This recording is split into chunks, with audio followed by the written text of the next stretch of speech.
Assalamualaikum warahmatullahi wabarakatuh. Perkenalkan, nama saya Naura Bilbina Nazira Rifki dengan NIM 43010200122. Di sini saya dan teman-teman saya, di antaranya ada Safira Nur Afifa dengan NIM 43010200154, kemudian Muhammad Sofan Fauzi dengan NIM 43010200058 akan menjelaskan resuman materi dari desain grafis guna memenuhi tugas UTS desain grafis komunikasi. Kemudian kita masuk ke materi yang pertama, yaitu definisi atau pengertian dari desain grafis. Adalah pekerjaan dalam bidang komunikasi visual yang berhubungan dengan grafika atau cetakan dan atau pada bidang dua dimensi dan statis atau tidak bergerak dan bukan time-based image. Kemudian yang selanjutnya definisi menurut para ahli yang dikemukakan oleh Muhammad Suyanto dalam buku aplikasi desain grafis untuk periklanan tahun 2004. Desain grafis didefinisikan sebagai aplikasi dari keterampilan seni dan komunikasi untuk kebutuhan bisnis dan industri.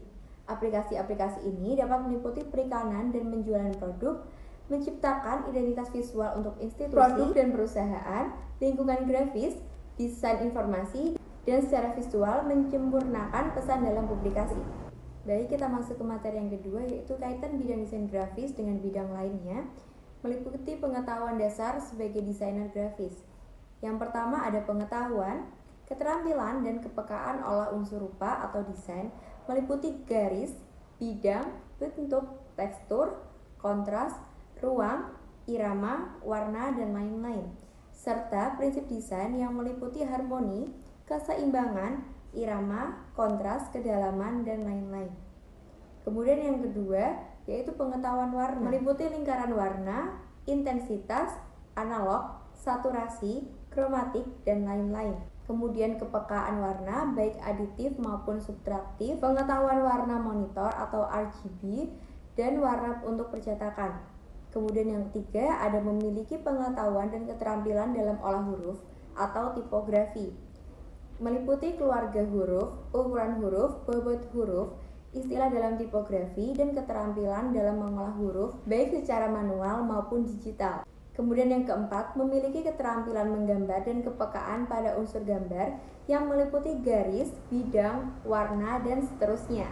Baik, kita masuk ke materi selanjutnya, yaitu kategori desain grafis. Yang pertama ada printing atau percetakan yang memuat desain buku, majalah, poster, flyer, pamflet, periklanan, dan publikasi lain yang sejenis. Kemudian yang kedua, web design adalah desain untuk halaman web atau desain interaktif. Ketiga, ada film, termasuk TV komersial, animasi, dan multimedia interaktif. Kemudian selanjutnya, identifikasi logo, EGD atau Environmental Graphic Design merupakan desain profesional yang mencakup desain industri, branding, company life, dan lain sebagainya. Selanjutnya, desain produk, pemaketan, kemasan, merchandise, dan sebagainya. Baik, kita masuk ke materi yang terakhir atau yang keenam adalah proses rancangan desain grafis. Yang pertama ada konsep, adalah hasil kerja berupa pemikiran yang menentukan tujuan, kelayakan, dan sasaran yang dituju. Contoh kasusnya adalah sebuah partai politik, kita sebut X, ingin menampilkan logonya sesuai dengan karakter partai dan anggotanya.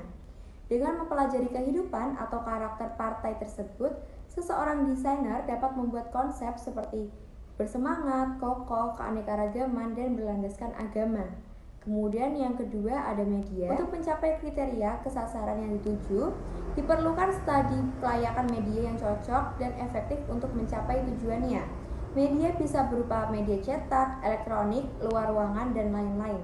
Contoh kasusnya adalah setelah partai X tadi dapat menentukan sasaran pasar dan kriteria yang ingin dicapai, langkah selanjutnya adalah menyampaikannya melalui media. Misalnya sasaran partai X adalah rakyat dengan ekonomi menengah ke bawah, maka media yang dipakai adalah media elektronik seperti televisi dan radio.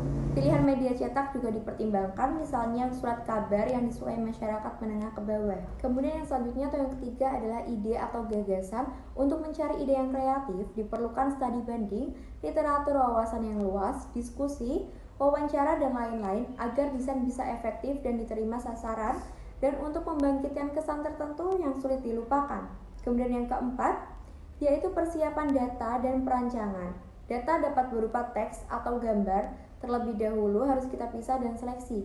Apakah data itu sangat penting atau tidak? Yang selanjutnya, Data dapat berupa informatif atau data estetis. Data informatif bisa berupa foto atau teks dan judul.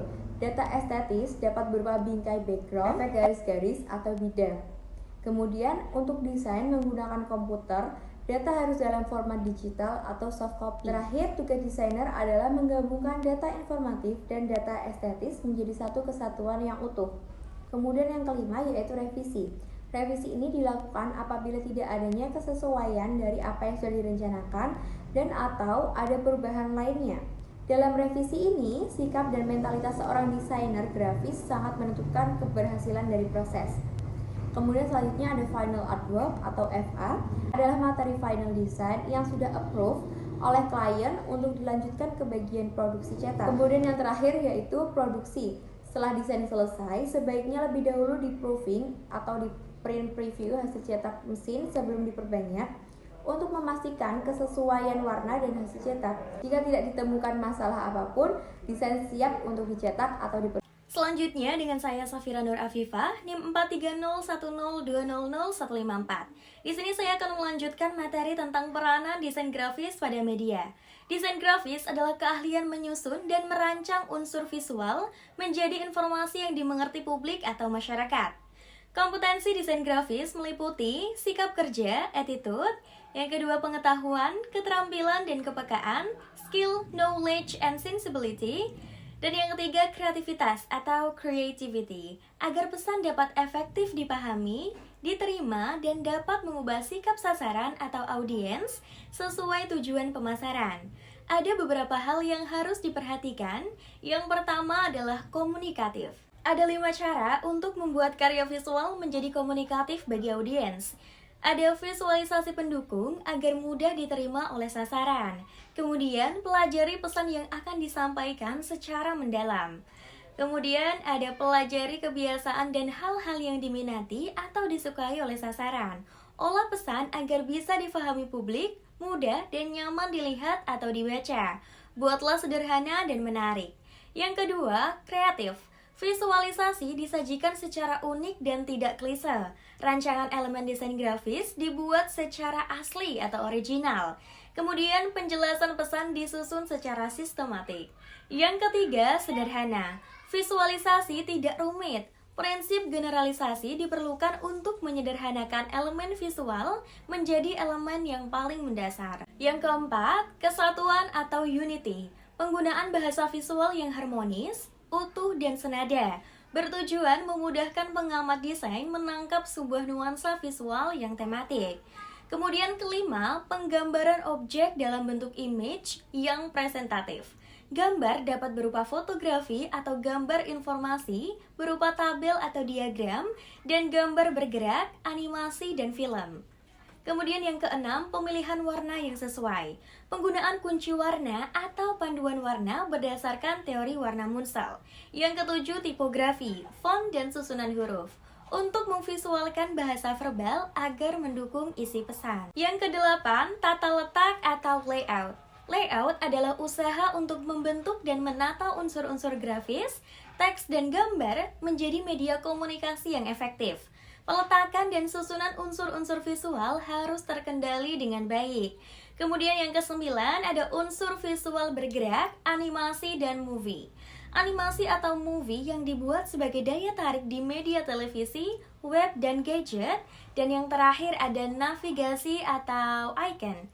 Icon navigasi berfungsi sebagai tanda untuk mengeksekusi arah atau tujuan yang dikehendaki. Icon dirancang sederhana, berkarakter, dan menarik. Terima kasih. Assalamualaikum warahmatullahi wabarakatuh. Nama saya Muhammad Al-Fauzi dengan NIM 43010000058. Ruang PES atau masa potensi ruang sebagai berikut. Ruang menjadi perkembangan bidang yang menjadi bidang lain, tetapi tidak hanya sekedar bidang baru. Ruang harus memiliki dimensi sehingga melahirkan berat massa pada bidang baru yang disebut ruang. Ruang space.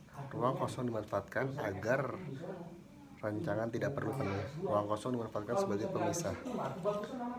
Terang, bayang atau gradiasi. Terang berang adalah sebuah komponen desain grafis yang merupakan permainan baru dalam bentuk ranah atau lingkungan hasil.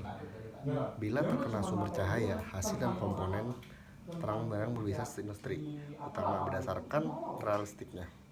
Terang bayang atau gradiasi, terang hanya dari siar arsiran adalah upaya menambah nuansa jatuh highlight dan shadow pada sebuah benda. Pendekatan terang-terang itu menghasilkan nuansa realistik dan atau fotogramik pada sebuah komponen desain. Peranannya bisa kembali ilustrasi, yang utama juga dapat sebagai sebuah elemen. Warna atau color. Warna, potensi warna dalam desain grafis antara lain sebagai berikut.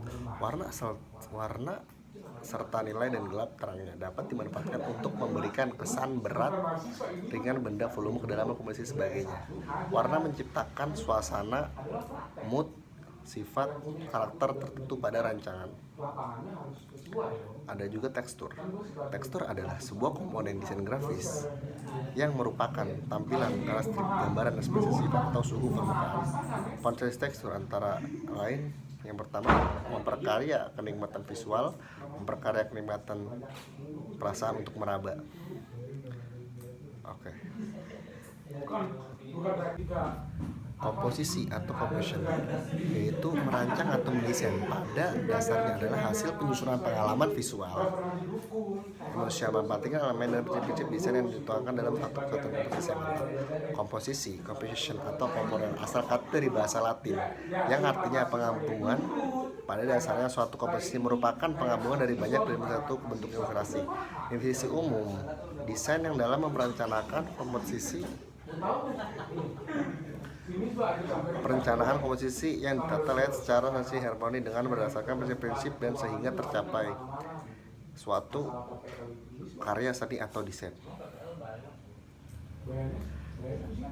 Asimetri memiliki sifat inverse balance karena bagian-bagian entah itu letaknya, ukurannya, warnanya, serta lainnya dirancang relatif sebagai berat atau seimbang. Hal ini merupakan upaya menciptakan mengurangi unsur kejenuhan visual yang tampil dan sudut visual yang simetris. Pola simetris itu pada hakikatnya juga menyentuh upaya aplikasi golden ratio dalam meningkatkan unsur estetik. Kesatuan dan total. Keseserasan adalah prinsip desain yang diartikan sebagai keterangan di antara unsur desain lainnya. Pengembangan elemen-elemen atau unsur yang mendapatkan keseimbangan irama perbandingan dalam suatu komposisi yang utuh. Ini dipandang semua hal yang merupakan rancangan penggabungan lainnya sebagai bentuk yang dapat kita pisahkan. Kurang lebihnya, terima kasih.